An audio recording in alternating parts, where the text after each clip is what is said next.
So we're going to have to do something a little bit different tonight. This is a little bit about birthright citizenship.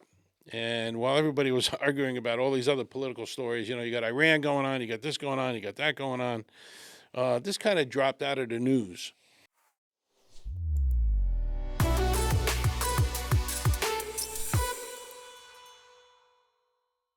We want to give you the good and the bad about this. This birthright citizenship, some people are really taking advantage of it, and this is why I think Trump wants to end this.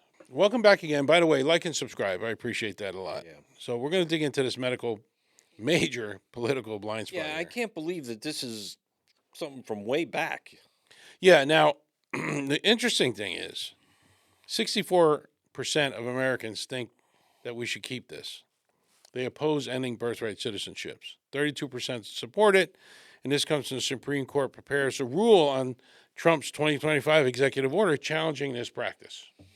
That's Well, what's happening. in case anybody wants to know basically what this is, birthright citizenship means that if you were born on U.S. soil, so let's just say you live in Canada or you live in Mexico or another country, and you're pregnant, and you come over here, you're visiting, and you give birth in one of our states or wherever in the U.S., that child has birthright citizenship.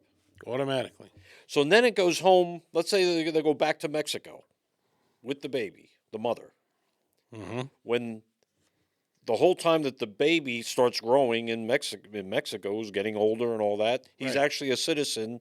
He or she is a citizen of the United States. So he can come back in. And he could come Without back in anything. at 18 and start voting and everything. Yeah. Yeah. Does he get like a Social Security card and all that? He can if he's a citizen. Absolutely. They're giving security. Biden was giving security, Social Security numbers to people that weren't even citizens. Birthright citizenship means if you were born in the U.S. soil, you were automatically a U.S. citizen with very limited exceptions. Right. This principle comes from the 14th Amendment, Mm-hmm. and has been upheld by the Supreme Court for more than a century. Right. Now, that's why it's back to the Supreme Court, because Trump wants to end this. And there's a couple of reasons for that. Well, first of all, the 14th Amendment was created during the Civil War days, way back, to overturn the Dred Scott decision, which had denied citizenships to black Americans.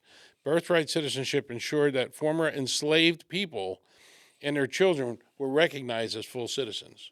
So this goes way back there, right? So if their parents were slaves, whatever, and they had a child, they became an American citizen. And that's why it goes so far back. And times have, times have changed. You know, this is something that we have to be careful because this could be a security risk for the country. Sure. The way they play this up and the way they can. do things. Yeah. I mean, things are different since 18, whatever it was. Yeah, way back. Then. Way back in the Civil War, that's 1865, 63. Yeah. Things are different. We didn't have people streaming over the border back then. I know. Now we Exactly. do. So, yeah, things are a lot different. They surveyed over 4,500 U.S. adults, found overwhelming opposition to ending this birthright citizenship, a constitutional principle rooted in the 14th Amendment. Right. Only 9% of Democrats supported ending it, while Republicans are split with 62 in favor and 36 oppose. Right. So a majority of them are against ending this Right. citizenship. Now, you know, if we talk about this, and the child is innocent, whether the parents came over illegally or not, the kid doesn't know. Right. So, do we give that automatic citizenship to a newly born child? The mother is not a citizen. No, or the father. Neither one of them have to be citizens. But if the kid is born on U.S. soil, he or she becomes a citizen. Just the baby, not the Right, parents. not the parents. They can still be illegal and doing all this crap and whatever the hell they want to do. We're waiting for the Supreme Court to finally rule on this. They're saying they're prepared to rule by late June of this year on whether or not they're going to keep this or not. And who wants this to be ended? Trump? Well, Trump said, yeah. And there's reasons Yeah, behind they hate Trump. Well, no, but I understand that. But there are reasons behind it, and he's got some good points here. Here's some of the long-term consequences, right? So this isn't about predicting. It's about understanding the ripple effects, right? When you have a certain law in the U.S., people find ways to use it in ways that shouldn't be used. Let's put it that way. Right. Right? No matter what it is, they find the loopholes to get all this stuff, to get all this money. And that's what's happening with this. And this is, if you want to view this as taking advantage of here's a policy to make your unborn child, a born child, a citizen. And now you're going to abuse the system. And that's what we're going to talk about next. The systems are getting abused, and this is what Trump is going after. Not the baby, not the fact that he becomes a citizen, but when he becomes a citizen, now the parents who are illegal start to get all this shit. Now, this is what we're going to do next. And that's called an anchor baby. Yeah, the nickname is Anchor Baby because the baby is now a citizen, can apply for all the stuff we're going to go through. The child now can qualify for programs like Medicaid, CHIP, health coverage, SNAP, food stamps, a WIC, nutrition for babies and infants, school meals, public K through 12 education. Right? And undocumented parents can apply for these on behalf of the child. Exactly, the anchor child. So they can apply for all the stuff that we pay for, us, taxpayers. Right. I'm not trying to take anything away from an infant or a baby or anything like this, but they find the friggin' loopholes, and we end up paying for all this shit.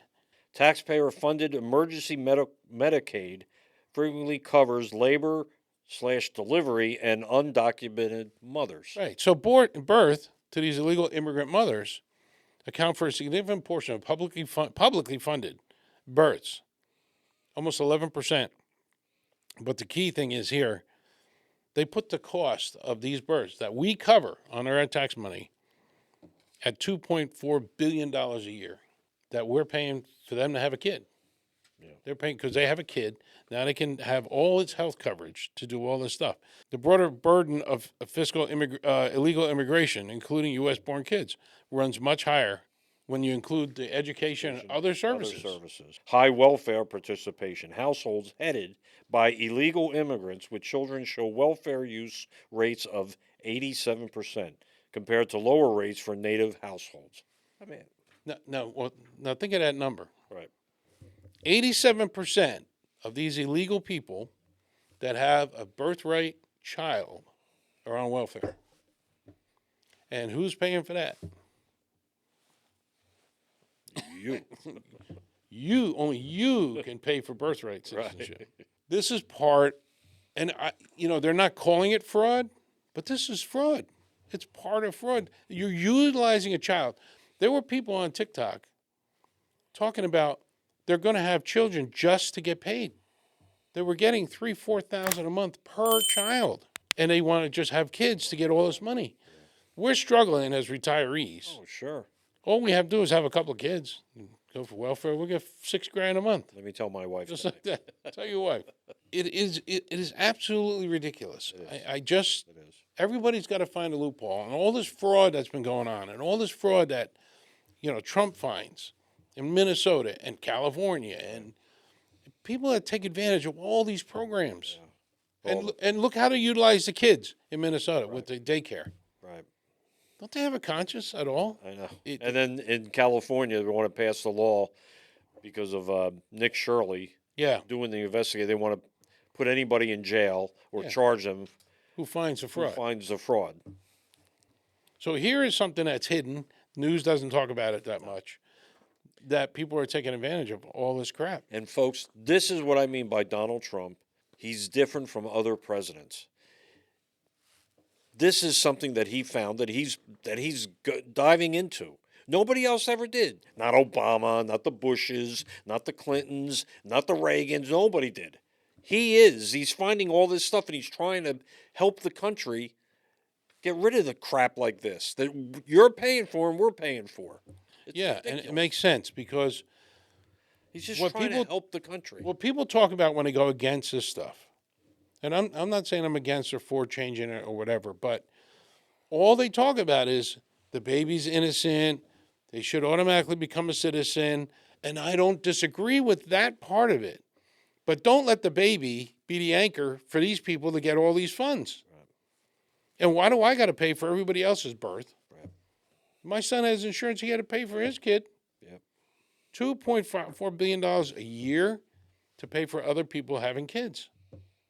It is There was so much money. You know, our deficit would probably be nowhere near what it is Be a lot lower. Yep. because of all this That fraud. money could go to something else that we need.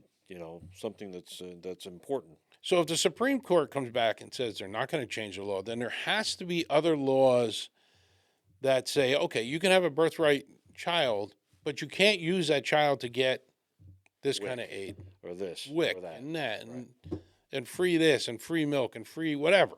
Right. You just can't have that. It's so people find these little loopholes all the time.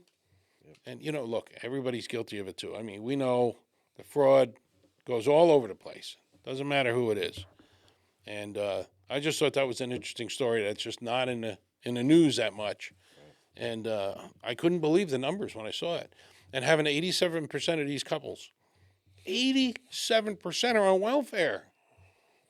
People that need the welfare and that are legal citizens, legal couples are struggling day in and day out. And then we have this happen. Right. It just Yep. makes no sense.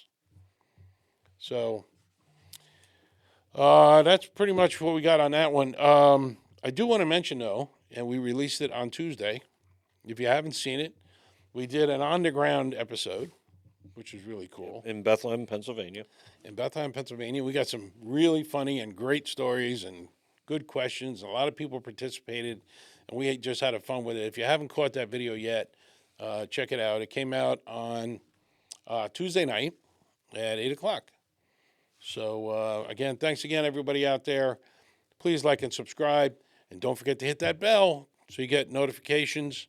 We're getting a lot more people that are actually setting up the notification bell. I got a data today, and we broke 8,500 subs today. So we're doing very well, and I appreciate all the help out there. Just keep it coming. I'm Joe. And I'm Bill. All right. Have a good night. See ya. See ya. Bye.